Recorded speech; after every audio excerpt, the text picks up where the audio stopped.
अब कोई किसी गरीब की जमीन पर कब्जा नहीं कर सकता है। आज माफिया पिस्तौल लहराते हुए कोई धमका करके खुली जीप में चल करके किसी हिंदू को धमका नहीं सकता है।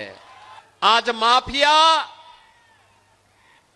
माफिया पिस्तौल लहराते हुए कोई धमका करके खुली जीप में चल करके किसी हिंदू को धमका नहीं सकता है। उत्तर प्रदेश के मुख्यमंत्री योगी आदित्यनाथ ने एक बार फिर से कानून व्यवस्था को लेकर समाजवादी पार्टी पे तीखा हमला बोले है। मऊ में एक सभा को संबोधित करत भय योगी आदित्यनाथ ने कही कि अब माफिया आम लोगन के घरों पे कब्जा नहीं करत, काहे के उनको पतो है कि ऐसो करें तो बुलडोजर आ जाए। अब कोई किसी गरीब की जमीन पर कब्जा नहीं कर सकता है, अब नहीं कर सकता है। अगर करेगा तो उसे पता है कि कब्जा करेगा। पहले माफिया और गुंडे, पार्टी विशेष के गुंडे जबरन कब्जा करते थे गरीब की जमीन पर, व्यापारियों की प्रतिष्ठान पर। अब नहीं कर सकते।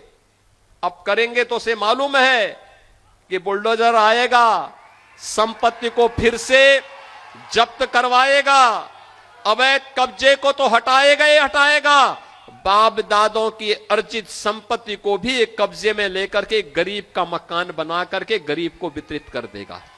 मुख्यमंत्री योगी आदित्यनाथ ने कही कि उत्तर प्रदेश में हिंदू समुदाय अब पूरी तरीके से सुरक्षित है और संग ही समाजवादी पार्टी के गुंडों से भी अब सुरक्षा हो गई है। उत्तर प्रदेश में चुनाव करीब है और योगी आदित्यनाथ लगातार अपने तीखे तेवरों के जरिए समाजवादी पार्टी और सपा सरकार के दौरान की कानून व्यवस्था को निशाने पे ले रहे हैं।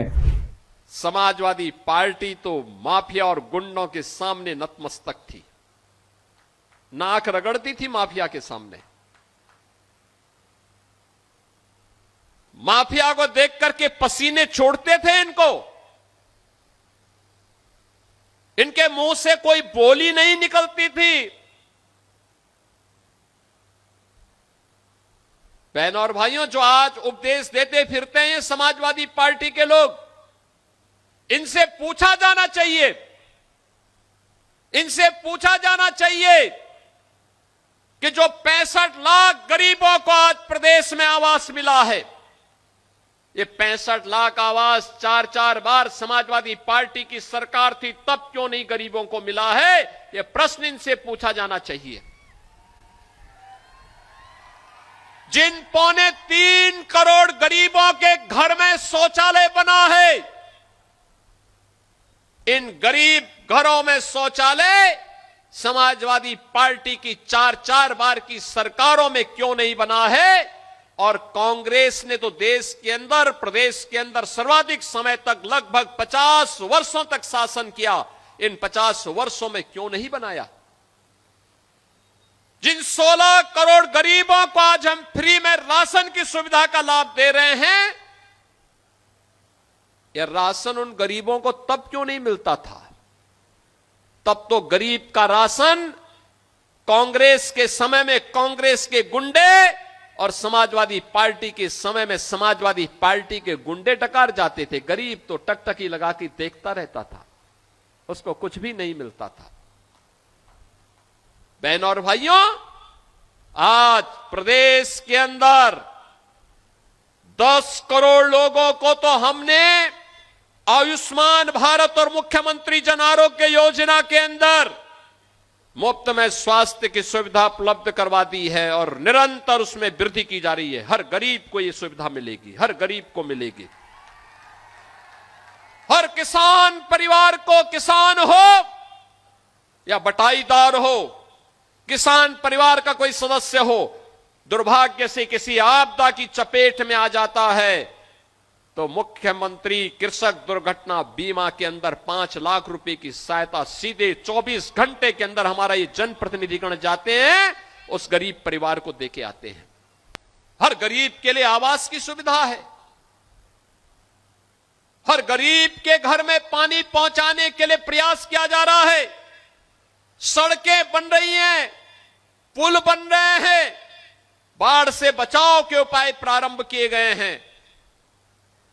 बहनों और भाइयों, अब मैं कह सकता हूं, किसी माफिया में दुस्साहस नहीं, किसी गुंडे में दुस्साहस नहीं कि किसी पर्व और त्योहार में व्यवधान पैदा कर दे और उपद्रव पैदा कर दे। अगर कोई किसी रामलीला में, किसी यज्ञ और कथा में, किसी धार्मिक आयोजन में, रामनवमी हो, शिवरात्रि हो, जन्माष्टमी हो, रक्षाबंधन हो, इन आयोजनों में अगर किसी ने व्यवधान डाला तो पर्व तो मना ही लेगा, लेकिन उसके बाद यह तय है कि रावण और कंस जैसी दुर्गति उसकी तय है जो व्यवधान डालने वाला है। यह तय है कि अगर बेटी और व्यापारी की सुरक्षा में सेंध लगाई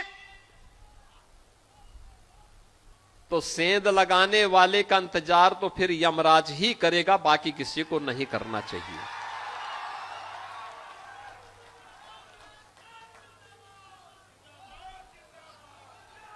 आज माफिया पिस्तौल लहराते हुए, कोई धमका करके, खुली जीप में चल करके किसी हिंदू को धमका नहीं सकता है, अब नहीं धमका सकता है। और इसीलिए बहनों और भाइयों, जब ये काम हुआ है, बिना रोक के, बिना टोक के, बिना किसी भय के, बिना रुके, बिना डिगे, बिना थके, जब ये अनवरत इस प्रकार के अभियान चले हैं, विकास का पैसा विकास में लग रहा है, तब ये सड़कें दिखाई दे रही हैं, तब पर्यटन के केंद्र संवर रहे हैं, तब पुल और पुलिया बन रही हैं, तब बिजली की परियोजनाएं तैयार हो पा रही हैं, तब विकास दिखाई दे रहा है। और सुरक्षा का माहौल है तो पैसा विकास का विकास में लग रहा है और गरीब का पैसा गरीब के पास जा रहा है। नौजवान के लिए नौकरी और रोजगार की सुविधा है, बेटी के स्वावलंबन के लिए भी योजना है, अन्नदाता किसानों के सम्मान के लिए भी सरकार के पास योजनाएं हैं और उन योजनाओं को प्रभावी ढंग से लागू किया जा रहा है। और उसी को लागू करने के लिए आज मधुबन में मुझे आने का अवसर प्राप्त हुआ है।